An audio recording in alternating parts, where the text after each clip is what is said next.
রানে 7 উইকেট আমার মনে হয় এটা কিছুটা টাফ, অসম্ভবই বলবো, বিকজ এই কন্ডিশনে আমাদের যারা বোলিং করছে তারা কখনো খুব বেশি বল করেছে আমি বলবো না, লাইক এবাদত, খালেদ, তাসকিন যারাই আছে, ইভেন মুশফিকের কথা যদি বলি, পেস বোলারদের কথা স্পেশালি বলতে চাই, তারা আসলে এখানে হয় না যে এই ধরনের পেস কন্ডিশনে কিন্তু বোলিং করা আলাদা একটা এক্সপিরিয়েন্স লাগে, কোন লেন্থে করতে হবে, কোন লেন্থ থেকে কীভাবে ব্যাটসম্যানকে সেখানে বিট করতে হবে। সো ট্রেডিশনাল লেন্থ আর এই কন্ডিশনের লেন্থ কিন্তু একটু আলাদা হয়। সো সেই জায়গাটা অ্যাডজাস্টমেন্টটাও জরুরি। সো সেই জায়গা থেকে 70 রানে 7 উইকেট, অস্ট্রেলিয়ার যে ব্যাটিং লাইন আপ, সেই ব্যাটিং লাইন আপের এগেনস্টে আমার মনে হয় যে অস্ট্রেলিয়াকে আউট করে 70 রানে আউট করা খুবই কঠিন, বাট ক্রিকেটে অসম্ভব কিছু নেই। যদি এটা হয় তাহলে স্বপ্নমূর্তি মনে হবে আমার কাছে। আমার মনে হয় যে 5 দিন পর্যন্ত খেলা নিব, এটা চিন্তার চেয়ে বড় ইম্পর্টেন্ট। আপনি যেটা শুরুতে বললেন যে ডে বাই ডে, এখানে ডে বাই ডেটা ইম্পর্টেন্ট। উইকেটটা কেমন বিহেভ করছে সেটা দেখার পরে সেই দিনটা কীভাবে আমরা ইউজ করতে চাই। ফর এক্সাম্পল, আমরা ধারণা করছি হয়তো খুব বাউন্স হবে, দেখা গেলো ডারউইন উইকেটে একদম ট্রু বাউন্স, যেখানে এক্সট্রা বাউন্সটা নেই, সেখানে হয়তো আমরা নর্মাল শটস খেলতে পারি। বাট আমি ছাড়ার যে বিষয়টা এই জন্য বললাম, এখানে এই ওয়ার্ল্ড ক্লাস বলার যারা, তারা কিন্তু লোভনীয় বল করে, মানে একদম মনে হয় যে হাফ বলি বল, যে বলটা আসলে হাফ বলি না, একটু দূরে এবং বলটা একটু এক্সট্রা বাউন্সের সঙ্গে মুভমেন্ট থাকে, সেই জায়গায় বল ছাড়াটা, ওই ড্রাইভিং স্লটের বলটা ছাড়াটা খুব জরুরি। যদি আমি প্রচুর শর্টস খেলতে থাকি, টেস্ট ক্রিকেটে যেটা হয়, একটা বলার কিন্তু চায় তুমি আমাকে 3টা 4 মারো তারপরে আউট হয়ে যাও।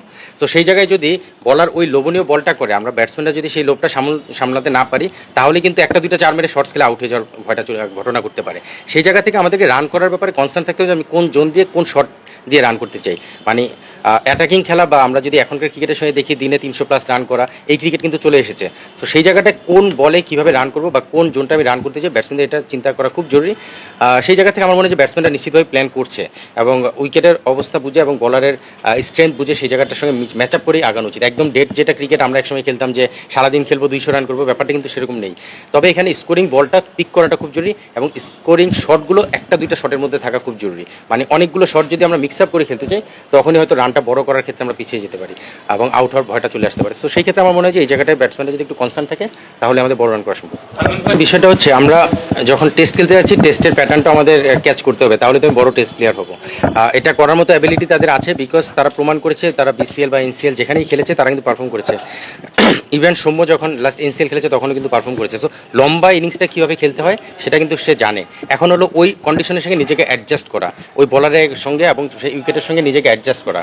তারা কিন্তু প্রমাণ করেছে বড় রান করতে পারে। এখন বড় রান করতে গেলে অনেক সময় কিছু সময়ের জন্য শর্ট কাট ডাউন করতে হয়, কিছু সময়ের জন্য একটা ভালো মোমেন্টাম যখন আসে তখন একটু রানটা এগিয়ে নিতে হয়। এই যে অ্যাডজাস্টমেন্টগুলো টেস্ট ক্রিকেটে খুব জরুরি। মানে অবশ্যই তাদের লাইক তামিম আছে এখানে, আমি যদি বলি অমিত আছে, তারা যারাই আছে এই আপকামিং প্লেয়ার, তারা যদি নিজেদের ওই অ্যাডজাস্টমেন্টটা করে নিতে পারে, তাহলে বড় প্লেয়ার হতে পারবে। সো আমার মনে হয় যে তাদের মধ্যে সে অ্যাবিলিটি আছে। এখন বিষয়টা হলো অ্যাডজাস্টমেন্ট, এবং বড় test player, successful test player হতে গেলে আসলে এই অ্যাডজাস্টমেন্টটা খুব জরুরি, যেটা আমার মনে হয় যে মুশফিক এখানে মোস্ট সিনিয়র প্লেয়ার। মুশফিক আসলে নিশ্চিতভাবে তাদেরকে অ্যাডভাইস করবে এবং গাইড করবে। আমি বিশ্বাস করি যে তারা সেটাকে অ্যাডজাস্ট করতে পারবে এবং লাইক ফর এক্সাম্পল তানজিদ তামিমের খুব কাছ থেকে যেহেতু আমি দেখি বা তার সম্পর্কে খুব কাছ থেকে জানি, সে যে ধরনের শট খেলে, আমার মনে হয় যে টেস্ট ক্রিকেটে এই ধরনের শটও খেলা খুব জরুরি। কিন্তু কখন খেলতে হবে, কোন সময়টাই খেলতে হবে, সেই অ্যাডজাস্টমেন্ট টেস্ট ক্রিকেটের জন্য আলাদাভাবে একটু নজর দেওয়া দরকার। সেই জায়গাটা যদি করতে পারে, আমার মনে হয় যে বড় রান করার অ্যাবিলিটি তাদের আছে।